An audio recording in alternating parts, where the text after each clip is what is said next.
Di sebuah desa kecil yang terlihat tenang, tak ada yang menyangka bahwa di balik sebuah rumah sederhana tersimpan kisah penderitaan yang begitu kelam.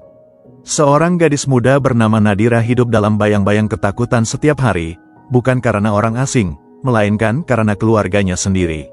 Sejak ibunya meninggal, ayah Nadira menjadi satu-satunya tempat ia bersandar dan merasa aman. Namun semuanya berubah ketika sang ayah memutuskan untuk menikah lagi dengan seorang wanita bernama Ibu Rati, yang datang bersama anak perempuannya, Sally. Di awal, mereka terlihat baik, penuh senyum dan perhatian, seolah membawa harapan baru dalam hidup Nadira. Tetapi perlahan, semua itu terbukti hanyalah topeng yang menutupi sifat asli mereka yang kejam dan penuh kebencian. Hari demi hari, sikap Ibu Rati dan Sally mulai berubah. Nadira semakin dijauhkan dari kasih sayang ayahnya, setiap kesalahan kecil selalu menjadi alasan untuk dimarahi dan dihina. Meski begitu, Nadira tetap bertahan karena ia percaya selama ayahnya masih ada, semuanya akan baik-baik saja. Hingga suatu hari, takdir yang kejam datang menghancurkan segalanya ketika ayahnya meninggal secara mendadak. Sejak saat itu, rumah yang dulu terasa hangat berubah menjadi tempat paling menakutkan dalam hidupnya. Tidak ada lagi yang melindunginya, tidak ada tempat untuk mengadu, yang tersisa hanyalah perintah, bentakan, dan perlakuan kejam tanpa henti.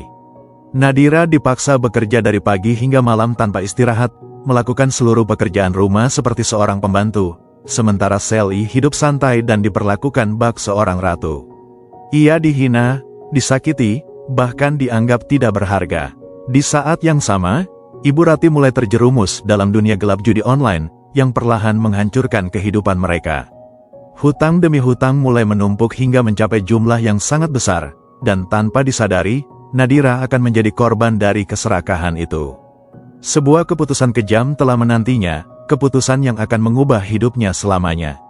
Ia akan dijual demi melunasi hutang. Namun siapa sangka, dari penderitaan yang begitu dalam, akan lahir kekuatan besar, dan dari seorang gadis yang disiksa, akan bangkit seorang wanita yang tak lagi bisa diremehkan. Pagi itu terasa berbeda dari biasanya. Langit tampak kelabu, seolah ikut berduka atas kepergian sosok yang selama ini menjadi pelindung terakhir bagi Nadira. Rumah sederhana yang dulu dipenuhi tawa kini berubah sunyi, dingin, dan menyesakan. Di ruang tengah, foto ayahnya terpajang dengan bingkai hitam, dikelilingi bunga yang mulai layu.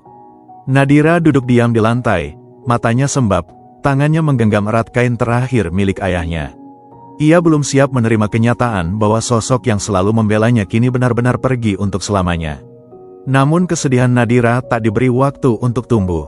Bahkan sebelum air matanya benar-benar kering, suara tajam Ibu Rati memecah keheningan. "Jangan lama-lama melamun, banyak kerjaan," bentaknya dengan nada dingin tanpa sedikit pun empati. Nadira terkejut, buru-buru menghapus air matanya dan berdiri. Di saat hati masih hancur, ia sudah dipaksa kembali pada kenyataan pahit yang jauh lebih kejam dari kehilangan itu sendiri. Sejak hari itu, hidup Nadira berubah drastis. Tidak ada lagi suara lembut ayahnya yang membela, tidak ada lagi pelukan yang menenangkan. Yang ada hanya perintah, tekanan, dan tatapan penuh kebencian dari Ibu Rati dan Sally. Pagi-pagi buta, bahkan sebelum matahari terbit, Nadira sudah harus bangun. Tangannya yang masih lemah harus segera mencuci pakaian, menyapu halaman, menyiapkan sarapan, dan membersihkan seluruh rumah. Tidak ada waktu untuk beristirahat, bahkan sekadar duduk pun dianggap sebagai kemalasan. Sementara itu, Sally bangun dengan santai, berjalan keluar kamar sambil memainkan ponselnya, tanpa pernah menyentuh satu pun pekerjaan rumah. Ia duduk di meja makan, menunggu sarapan disajikan, lalu mengeluh jika makanan tidak sesuai seleranya. "Ini hambar, kamu masak pakai otak atau tidak?" ucapnya sinis, sambil mendorong piring dengan kasar. Nadira hanya menunduk, menahan perasaan, takut jika menjawab justru akan memperburuk keadaan. Hari demi hari, perlakuan mereka semakin kejam. Kesalahan kecil saja bisa berujung tamparan. Pernah suatu pagi, Nadira terlambat menyapu halaman karena kelelahan, dan Ibu Rati tanpa ragu menarik rambutnya hingga ia terjatuh. "Kamu ini cuma beban, makan saja banyak, kerja tidak becus," bentaknya sambil menendang ember di dekatnya. Nadira hanya bisa menahan sakit, menggigit bibirnya agar tidak menangis terlalu keras. Malam hari pun bukan waktu untuk beristirahat. Setelah semua pekerjaan selesai, Nadira masih harus mencuci piring dan memastikan rumah dalam keadaan bersih. Saat tubuhnya hampir tak sanggup berdiri, ia baru diperbolehkan tidur, itu pun di ruang belakang yang sempit dan dingin. Sementara di kamar utama, Sally tertidur dengan nyaman di atas kasur empuk, ditemani pendingin ruangan dan lampu hangat. Perlahan, tubuh Nadira mulai melemah. Tangannya dipenuhi luka kecil, kulitnya kasar, dan wajahnya semakin pucat. Namun tidak ada yang peduli. Bahkan ketika ia sakit, ia tetap dipaksa bekerja. Sakit itu alasan orang malas, kata Ibu Rati dingin. Tidak ada obat, tidak ada perhatian, hanya tuntutan yang terus menekan. Yang lebih menyakitkan bukan hanya rasa lelah atau luka fisik, tapi perasaan tidak dianggap sebagai manusia. Nadira merasa seperti hidup tanpa arti, seolah keberadaannya hanya untuk dimanfaatkan. Ia sering bertanya dalam hati, apa salahku sampai diperlakukan seperti ini? Namun pertanyaan itu selalu berakhir tanpa jawaban. Suatu malam, saat semua orang sudah tidur, Nadira duduk sendirian di dapur. Ia menatap langit melalui jendela kecil yang berdebu. Air matanya kembali jatuh tanpa suara. Ia merindukan ayahnya, merindukan masa-masa ketika hidup masih terasa hangat dan penuh harapan. Kini, yang tersisa hanyalah luka dan ketakutan. Namun jauh di dalam hatinya, ada sesuatu yang masih bertahan.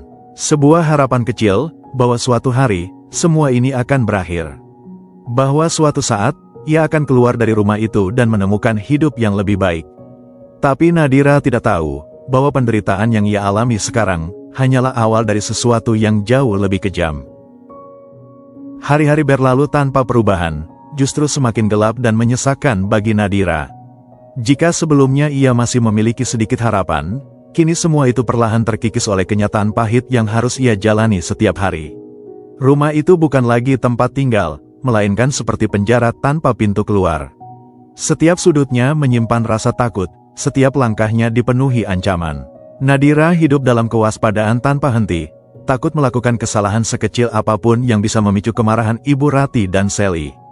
Pagi-pagi buta, saat udara masih dingin menusuk tulang, Nadira sudah berdiri di dapur dengan mata yang sembab karena kurang tidur. Tangannya bergerak cepat menyiapkan sarapan, meski tubuhnya terasa lelah luar biasa. Ia belum sempat duduk sejak malam sebelumnya, namun tak ada pilihan selain terus bekerja. Di saat yang sama, dari dalam kamar, terdengar suara Sally yang memanggil dengan nada tinggi, meminta ini dan itu tanpa henti.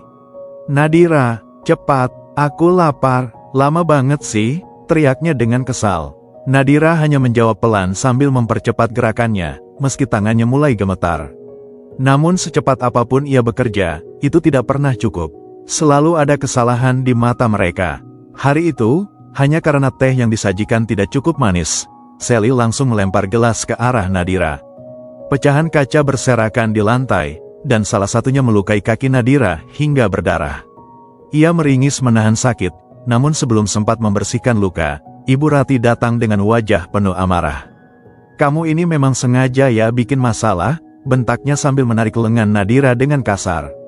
Tanpa belas kasihan, ia memaksa Nadira membersihkan pecahan kaca itu, meski darah masih menetes dari kakinya. Rasa sakit itu tidak hanya berhenti di fisik. Kata-kata mereka jauh lebih tajam. Setiap hari, Nadira dihina, direndahkan, dianggap tidak berguna.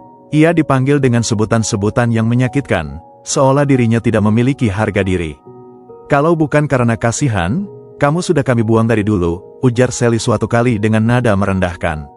Kata-kata itu terus terngiang di kepala Nadira, menghantui setiap malam saat ia mencoba memejamkan mata. Suatu siang, saat Nadira sedang mencuci pakaian di halaman belakang, tubuhnya mulai terasa lemas. Panas matahari begitu menyengat, dan sejak pagi ia belum makan apapun. Pandangannya mulai kabur, dan tanpa sadar ia terjatuh ke tanah. Namun bukannya mendapat pertolongan, ia justru disiram air oleh Sally yang merasa kesal. "Jangan pura-pura lemah, bangun, kerjaan belum selesai," bentaknya. Nadira terbangun dengan tubuh gemetar, memaksakan diri berdiri meski kepalanya masih pusing. Kekejaman itu mencapai titik yang lebih menyakitkan suatu malam. Saat memasak makan malam, Nadira sedikit terlambat karena tubuhnya benar-benar tidak kuat. Nasi yang dimasaknya sedikit gosong di bagian bawah. Hal kecil itu menjadi alasan besar bagi Ibu Rati untuk meluapkan amarahnya. Tanpa peringatan, ia mengambil air panas dari dapur dan menyiramkannya ke tangan Nadira. Seketika, kulit Nadira memerah, rasa perih menjalar hebat hingga membuatnya hampir berteriak. Namun ia menahan suaranya, karena ia tahu, jika ia berteriak, hukuman yang lebih besar akan menunggunya. Air mata jatuh tanpa suara, bercampur dengan rasa sakit yang tak tertahankan. Tangannya gemetar, namun ia tetap dipaksa melanjutkan pekerjaan. Tidak ada waktu untuk mengobati luka, tidak ada yang peduli pada penderitaannya. Malam itu, Nadira hanya bisa duduk di sudut dapur, memeluk tangannya yang terluka, mencoba menenangkan diri dalam kesunyian. Di dalam kamar, Sally tertawa sambil menonton ponselnya, seolah tidak terjadi apa-apa. Ibu Rati pun duduk santai, bahkan sesekali terlihat tersenyum puas. Bagi mereka, penderitaan Nadira bukanlah sesuatu yang perlu disesali, melainkan hal yang biasa, bahkan menghibur. Malam semakin larut, dan Nadira akhirnya kembali ke tempat tidurnya yang sempit di ruang belakang. Tubuhnya penuh luka, hatinya hancur, dan pikirannya dipenuhi ketakutan. Ia menatap langit-langit yang gelap, mencoba memahami mengapa hidupnya berubah menjadi seperti ini. Air matanya mengalir tanpa henti, namun tidak ada satupun yang mendengarnya. Dalam diam, Nadira mulai menyadari satu hal yang menyakitkan, bahwa di rumah itu, ia benar-benar sendirian. Tidak ada yang akan menolongnya, tidak ada yang akan menyelamatkannya, dan tanpa ia sadari, kekejaman yang ia alami sekarang, belum seberapa dibandingkan dengan apa yang akan terjadi selanjutnya. Hari-hari yang dilalui Nadira semakin terasa berat, namun tanpa ia sadari, badai yang jauh lebih besar sedang mendekat.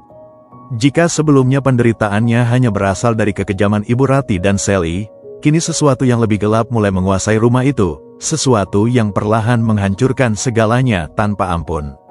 Awalnya, perubahan itu tampak sepele. Ibu Rati mulai sering memegang ponselnya, tertawa sendiri, lalu tiba-tiba marah tanpa alasan. Ia terlihat gelisah, emosinya naik turun, dan semakin mudah melampiaskan amarahnya kepada Nadira. Suatu malam, saat Nadira sedang membersihkan ruang tamu, ia melihat Ibu Rati duduk di sofa dengan mata terpaku pada layar ponsel.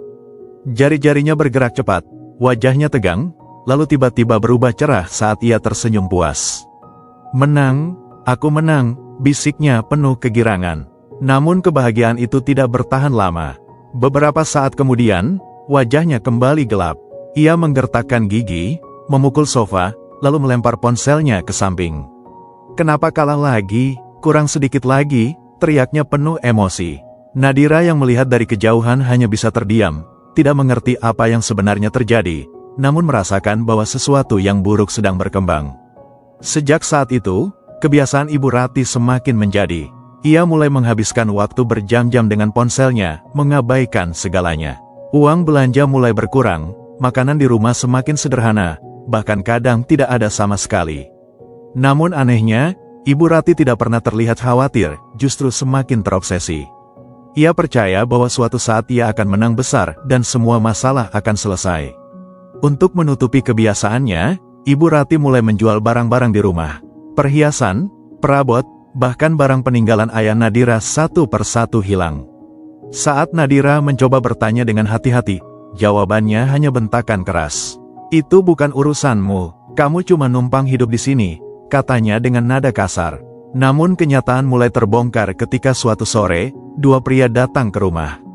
Wajah mereka keras, tatapannya tajam, dan suara mereka penuh tekanan. Mereka menagih uang dalam jumlah besar. Nadira yang kebetulan membuka pintu langsung gemetar. Ia tidak pernah melihat orang seperti itu sebelumnya. Ibu Rati keluar dengan wajah pucat, mencoba tersenyum, namun jelas terlihat ketakutan. "Sudah jatuh tempo, jangan main-main, Bu. Kalau tidak bayar, kami tahu harus cari siapa," kata salah satu dari mereka dengan suara dingin. Ibu Rati hanya mengangguk-angguk, berjanji akan segera melunasi. Setelah mereka pergi, ia menutup pintu dengan keras, lalu berbalik dengan wajah penuh amarah. Dan seperti biasa, Nadira menjadi pelampiasannya. "Kamu ini cuma beban, hidup di rumah ini tanpa hasil. Harusnya kamu yang cari uang," bentaknya sambil mendorong Nadira hingga terjatuh.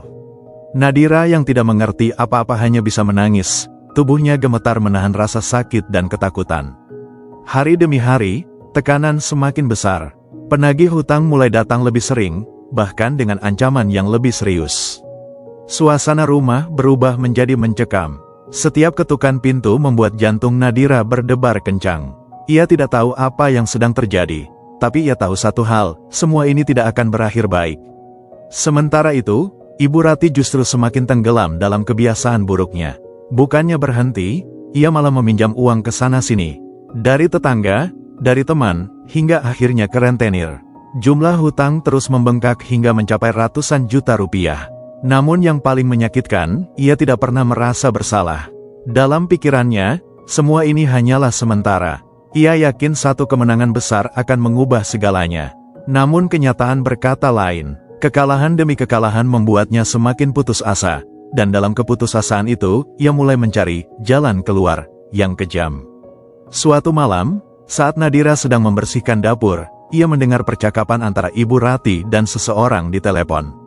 Suara Ibu Rati terdengar berbeda, lebih pelan, namun penuh tekanan. "Iya, saya butuh uang cepat, saya punya sesuatu yang bisa dijadikan jaminan," ucapnya. Nadira tidak terlalu memahami maksudnya, namun entah kenapa, hatinya terasa tidak tenang. Ada firasat buruk yang sulit dijelaskan. Beberapa hari kemudian, seorang pria datang ke rumah. Penampilannya rapi, namun tatapannya dingin dan penuh penilaian. Ia tidak banyak bicara, hanya memperhatikan keadaan rumah, dan tanpa disadari, juga memperhatikan Nadira dari kejauhan. Nadira merasa tidak nyaman. Cara pria itu memandangnya membuat bulu kuduknya merinding. Namun ia tidak berani bertanya. Setelah pria itu pergi, Ibu Rati terlihat berbeda. Ia tidak marah, tidak berteriak, justru tersenyum tipis. Senyum yang membuat suasana semakin terasa menakutkan. Malam itu, untuk pertama kalinya setelah sekian lama, Ibu Rati tidak membentak Nadira. Ia bahkan berbicara dengan nada yang lebih tenang. Namun ketenangan itu justru terasa lebih mengerikan daripada amarah. Karena di balik senyum itu, tersembunyi rencana yang akan mengubah hidup Nadira selamanya. Dan tanpa ia sadari, dirinya bukan lagi sekadar korban kekejaman, melainkan telah menjadi alat tukar untuk melunasi hutang. Malam itu terasa lebih sunyi dari biasanya. Tidak ada bentakan, tidak ada suara keras, bahkan tidak ada amarah yang biasa memenuhi rumah itu. Keheningan justru membuat suasana terasa jauh lebih menegangkan.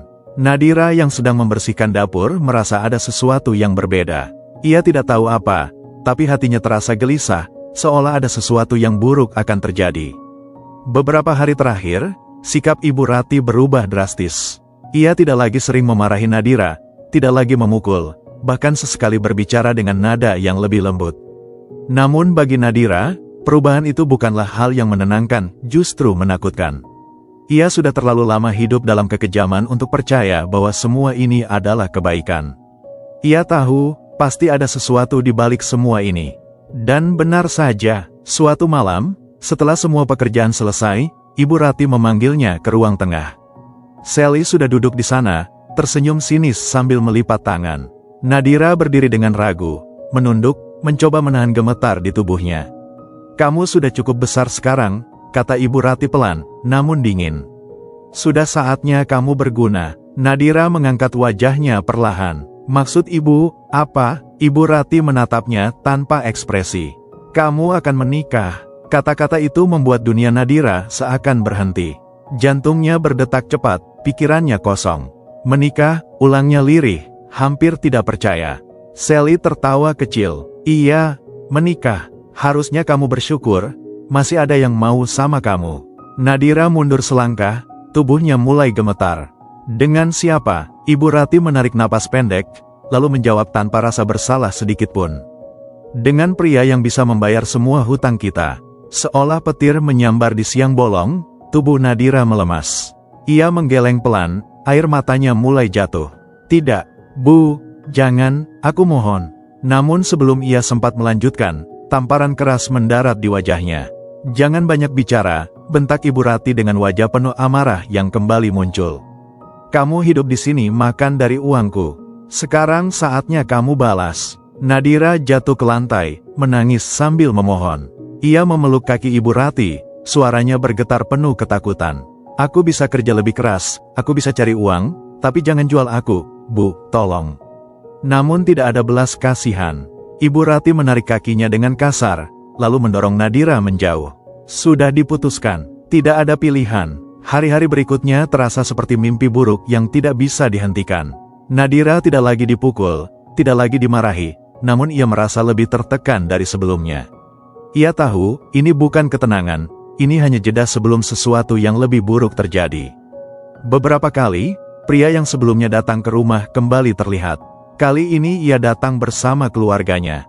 Mereka duduk di ruang tamu, berbicara serius dengan Ibu Rati. Nadira hanya bisa berdiri di dapur, mendengar samar-samar percakapan mereka. Ia akhirnya mengetahui nama pria itu, Arman.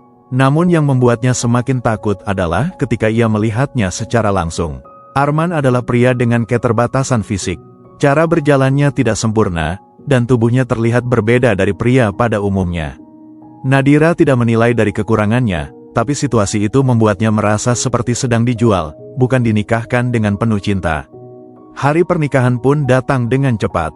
Tidak ada pesta meriah, tidak ada kebahagiaan. Semuanya berlangsung sederhana, bahkan terasa dingin. Nadira mengenakan pakaian pengantin dengan mata sembab, wajah pucat, dan hati yang hancur. Ia duduk diam, seperti kehilangan jiwa. Di sisi lain, Ibu Rati terlihat sibuk. Bukan karena bahagia, tapi karena memikirkan uang yang akan ia terima.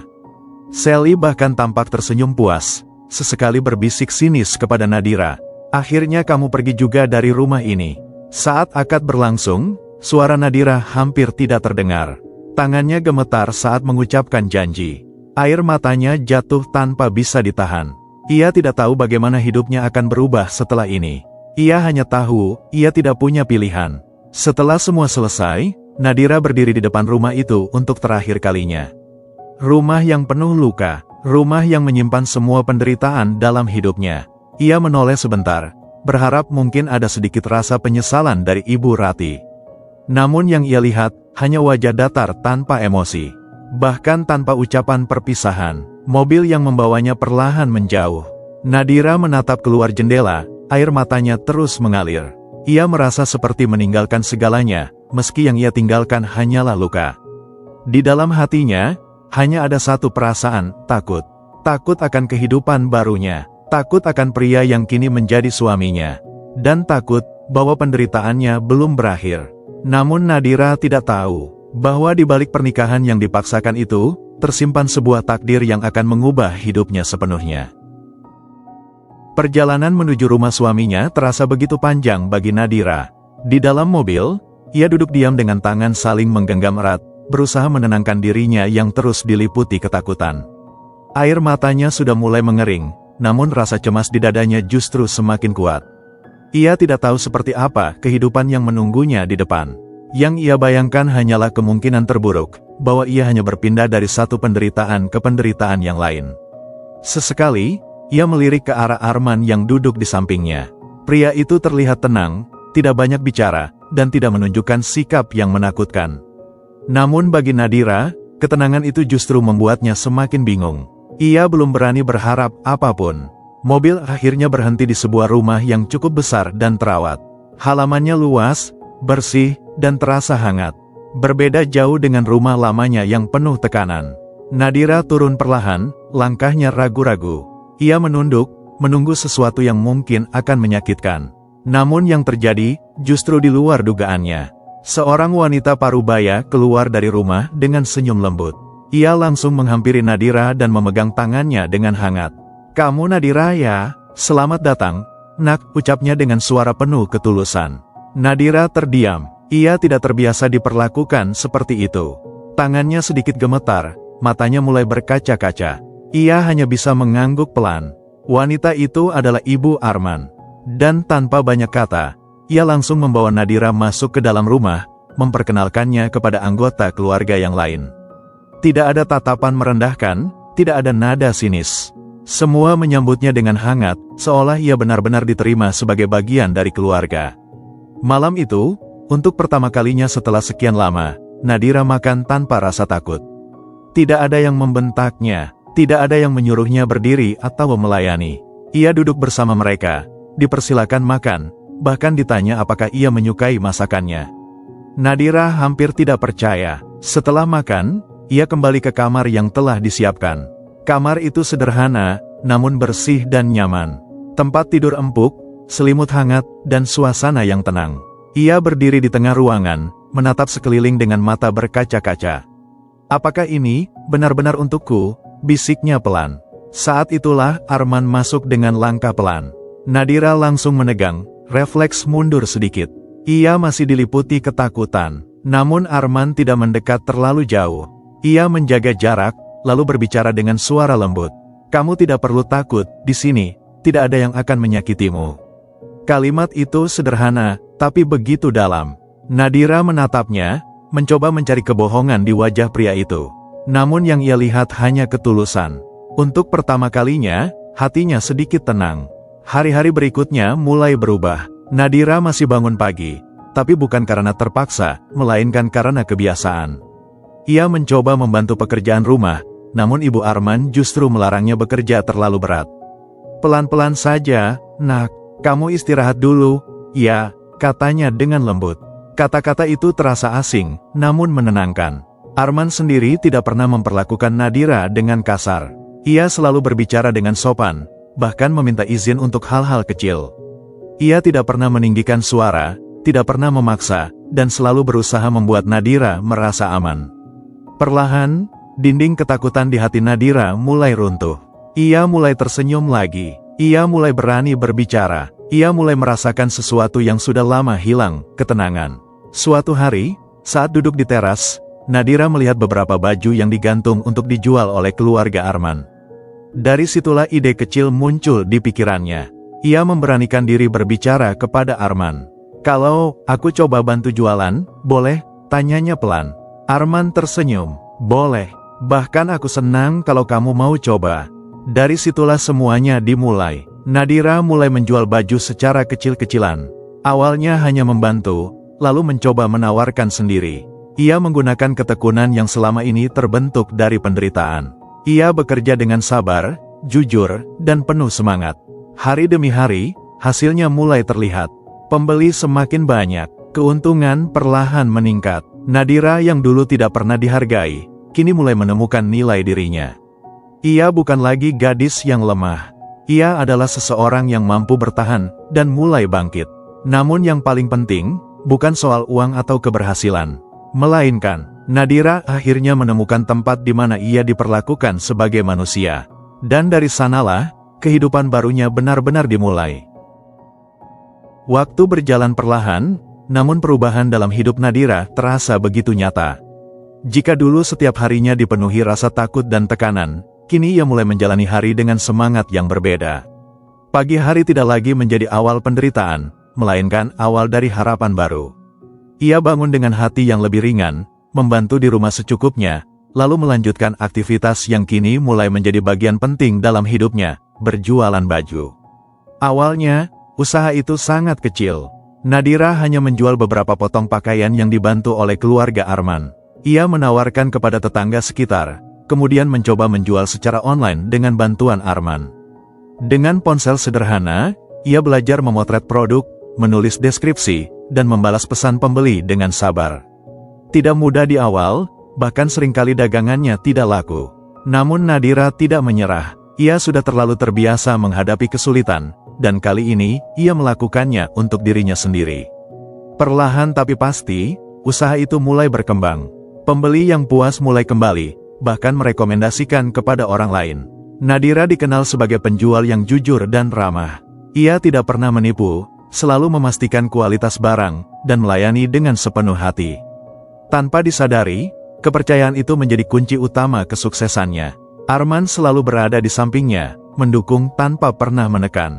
Ia membantu dalam hal teknis, mengatur pengiriman, bahkan mengajarkan cara mengelola keuangan. Meski memiliki keterbatasan fisik, Arman menunjukkan bahwa kekuatan seseorang bukan dilihat dari tubuhnya, melainkan dari hatinya. Ia tidak hanya menjadi suami, tapi juga partner hidup yang selalu menguatkan. Seiring waktu, usaha kecil itu berubah menjadi sesuatu yang jauh lebih besar. Dari hanya menjual di rumah, Nadira mulai membuka toko kecil. Ia menata sendiri setiap sudut toko itu dengan penuh cinta. Rak-rak diisi dengan pakaian yang dipilih dengan teliti, dan setiap pelanggan disambut dengan senyum hangat. Toko itu bukan hanya tempat berjualan, tapi simbol dari perjuangannya. Pendapatan mereka meningkat drastis. Kehidupan Nadira berubah total. Ia kini bisa membeli apa yang dulu tidak pernah bisa ia bayangkan. Namun yang paling berharga bukanlah kekayaan itu, melainkan rasa dihargai dan dicintai yang kini ia miliki. Beberapa tahun berlalu, dan usaha Nadira semakin berkembang pesat. Ia tidak lagi hanya memiliki satu toko, tetapi beberapa cabang di kota yang berbeda. Bahkan, ia mulai memproduksi brand pakaiannya sendiri. Nama, Nadira Collection, mulai dikenal luas. Dari seorang gadis yang dulu dianggap tidak berguna, kini ia menjadi pengusaha sukses yang disegani. Di tengah kesibukannya, Nadira tetap tidak melupakan siapa dirinya dulu. Ia tetap rendah hati, tetap menghargai orang lain, dan selalu berusaha membantu mereka yang membutuhkan. Ia bahkan sering memberikan pekerjaan kepada orang-orang yang bernasib seperti dirinya dulu. Kehidupan rumah tangganya pun penuh kebahagiaan. Arman selalu setia di sisinya, menjadi pendukung terbesar dalam setiap langkahnya. Cinta yang awalnya tidak pernah ia bayangkan, kini tumbuh begitu kuat dan tulus. Tidak ada paksaan, tidak ada rasa takut, yang ada hanya saling menghargai dan menyayangi. Tak lama kemudian, kebahagiaan mereka semakin lengkap dengan hadirnya dua anak yang sehat dan lucu. Rumah mereka dipenuhi tawa, sesuatu yang dulu hanya bisa Nadira impikan. Ia kini menjadi ibu yang penuh kasih, memberikan cinta yang dulu tidak pernah ia rasakan. Namun di balik semua kebahagiaan itu, ada satu hal yang belum selesai. Sebuah masa lalu yang masih tertinggal. Rumah lama, peninggalan ayahnya.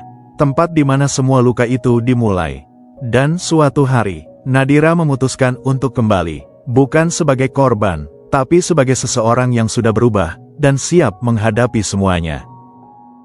Pagi itu langit tampak cerah, namun hati Nadira justru dipenuhi gelombang emosi yang sulit dijelaskan. Ia berdiri di depan gerbang rumah masa kecilnya, rumah yang dulu menjadi tempat ia menangis dalam diam, tempat ia diperlakukan tanpa kasih, dan tempat di mana semua luka itu bermula.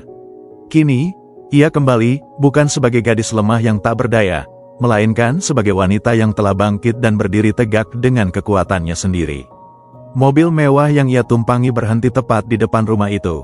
Arman turun lebih dulu, lalu membukakan pintu dengan lembut. Nadira melangkah keluar perlahan, tatapannya tertuju pada bangunan yang kini terlihat jauh lebih kumuh dari yang ia ingat. Catnya mengelupas, halaman dipenuhi rumput liar, dan jendela-jendela tampak kotor tak terurus. Rumah itu mencerminkan kehidupan orang-orang yang kini tinggal di dalamnya. Dengan langkah pasti, Nadira berjalan mendekat. Setiap langkah terasa berat, bukan karena ragu, tapi karena kenangan yang kembali menyeruak. Ia menarik napas panjang, lalu mengetuk pintu. Beberapa detik kemudian, pintu terbuka. Dan di sanalah, berdiri Ibu Rati. Wajahnya tidak lagi seperti dulu. Ia terlihat lebih tua, lebih lelah, dan penuh tekanan. Namun saat melihat Nadira, ekspresinya berubah, terkejut, lalu tidak nyaman. "Nadira," ucapnya lirih. Dari dalam rumah, Sally muncul. Tatapannya langsung berubah tajam. "Ngapain kamu kesini?" katanya ketus. Nadira tidak menjawab langsung. Ia hanya menatap mereka berdua dengan tenang. Tidak ada lagi ketakutan di matanya.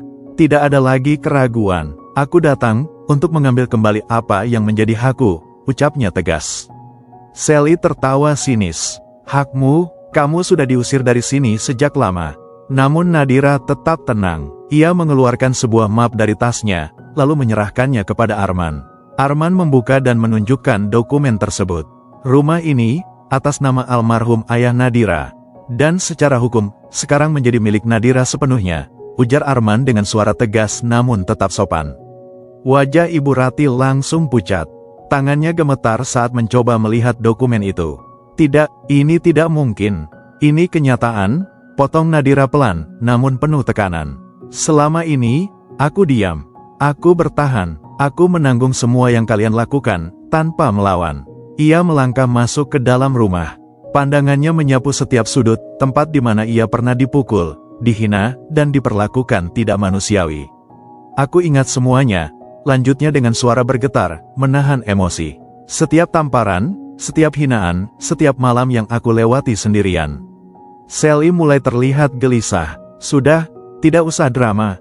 Mau apa kamu sekarang?" Nadira menoleh, menatap Sally dengan tajam. Kali ini, tidak ada lagi rasa takut.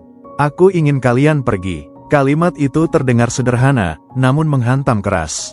Apa? Sally membentak. Kalian harus keluar dari rumah ini, hari ini, lanjut Nadira dengan tegas. Ibu Rati langsung menangis. Nadira, jangan seperti ini, kami tidak punya tempat. Namun Nadira tetap berdiri tegak. Air matanya mulai menggenang, tapi suaranya tidak goyah. Dulu, saat aku memohon, kalian tidak pernah mendengarkan. Ia menatap Ibu Rati dalam-dalam. Aku menangis, aku minta tolong, tapi kalian tetap menyakitiku. Suasana menjadi hening, hanya terdengar suara napas yang berat. Sekarang, aku tidak membalas dengan kekerasan, lanjut Nadira. Aku hanya mengambil kembali hakku. Sally mencoba mendekat, wajahnya penuh emosi. Kamu pikir kamu hebat sekarang. Namun Arman berdiri di depan Nadira, melindunginya. Jaga sikap, ucapnya tegas. Untuk pertama kalinya, Sally terdiam. Nadira kemudian berkata dengan suara lebih pelan, namun penuh makna, aku tidak membenci kalian, tapi aku juga tidak bisa terus membiarkan kalian merusak hidupku. Beberapa jam kemudian, suasana rumah itu berubah. Barang-barang milik Ibu Rati dan Sally mulai dikemas dengan terburu-buru. Tidak ada lagi kesombongan, tidak ada lagi tawa merendahkan. Yang ada hanyalah kepanikan dan penyesalan yang terlambat. Saat mereka akhirnya keluar dari rumah itu, Ibu Rati menoleh sekali lagi. Air matanya jatuh, namun Nadira tidak lagi merasa lemah. Ia hanya berdiri diam, menatap masa lalunya pergi. Kisah Nadira mengajarkan kita bahwa seberat apapun luka yang kita alami, sekejam apapun perlakuan yang kita terima, hidup tidak akan selalu berada di titik terendah. Terkadang, justru dari penderitaan yang paling dalam, lahir kekuatan terbesar dalam diri seseorang. Nadira membuktikan bahwa kesabaran, keteguhan hati, dan keberanian untuk bangkit bisa mengubah takdir seseorang. Ia tidak membalas dengan kebencian, tetapi dengan perjuangan dan keberhasilan. Dan pada akhirnya, kebaikan serta ketulusan akan menemukan jalannya sendiri. Buat kamu yang sedang berjuang dalam hidup, jangan pernah menyerah. Tidak ada penderitaan yang sia-sia, dan tidak ada usaha yang akan mengkhianati hasil. Percayalah, akan ada waktunya kamu berdiri di titik tertinggi setelah melewati masa-masa tersulit. Terima kasih sudah menonton cerita ini sampai akhir. Jangan lupa untuk like, komen, dan subscribe, serta aktifkan tombol lonceng agar kamu tidak ketinggalan cerita-cerita menarik lainnya. Sampai jumpa di cerita berikutnya.